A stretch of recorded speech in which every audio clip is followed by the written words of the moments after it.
Hi friends, మీకు ఈ video నచ్చితే లైక్ చేయండి, సబ్స్క్రైబ్ చేయండి.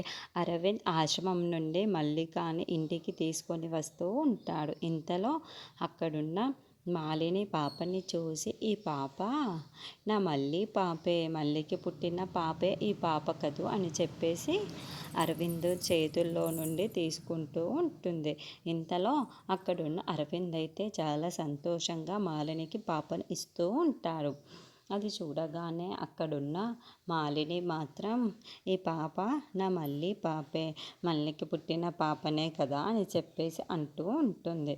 ఇంతలో అక్కడున్న అరవింద్ అయితే, అవును మాలిని, పాప మల్లికి పుట్టిన పాపే, నీకే ఇచ్చేయమన్నారు అందుకే తీసుకొని వచ్చాను అని చెప్పేసి అంటూ ఉంటాడు. ఇంతలో అక్కడున్న పాపని గట్టిగా హగ్ చేసుకొని, ఇప్పటిదాకా ఎక్కడికి వెళ్ళిపోయావు, నిన్ను ఎవరు ఎత్తుకెళ్ళిపోయారు చెప్పు, వాళ్ళని చాలా గట్టిగా కొడదామా అని చెప్పేసి అంటూ ఉంటుంది. ఇంతలో అక్కడున్న పాపని చూసి చాలా ఆటలు ఆడుతూ ఉంటుంది.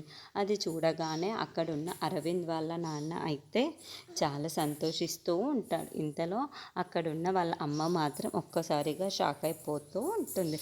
ఏంటి, ఈ పాపని చూసిన వెంటనే మాలినిలో ఏదో మార్పు తెలుస్తుందే నాకు అని చెప్పేసి వసుంధరాదేవి అనుకుంటూ ఉంటుంది.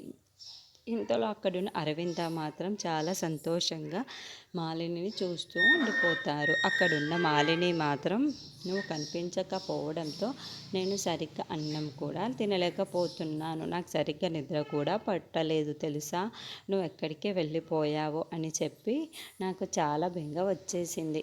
ఇక నువ్వు వచ్చేసావు కదా, ఇక మనం చాలా ఆటలు ఆడుకోవచ్చు, బోలెడన్ని బొమ్మలు కొనుక్కోవచ్చు, మనం నచ్చినట్లుగా మనం ఉండవచ్చు, ఇక నేను నిన్ను వదులుకోలేను, ఎప్పటికీ వదులుకోను అని చెప్పేసి అంటూ ఉంటుంది. ఆ మాటలు వినగానే అక్కడున్న అరవింద వాళ్ళ నాన్న అయితే చాలా సంతోషిస్తూ ఉంటాడు. ఇంతలో అక్కడున్న మాలిని మాత్రం పాపని చూసుకొని చాలా ఆనందంగా గడుపుతూ ఉంటుంది.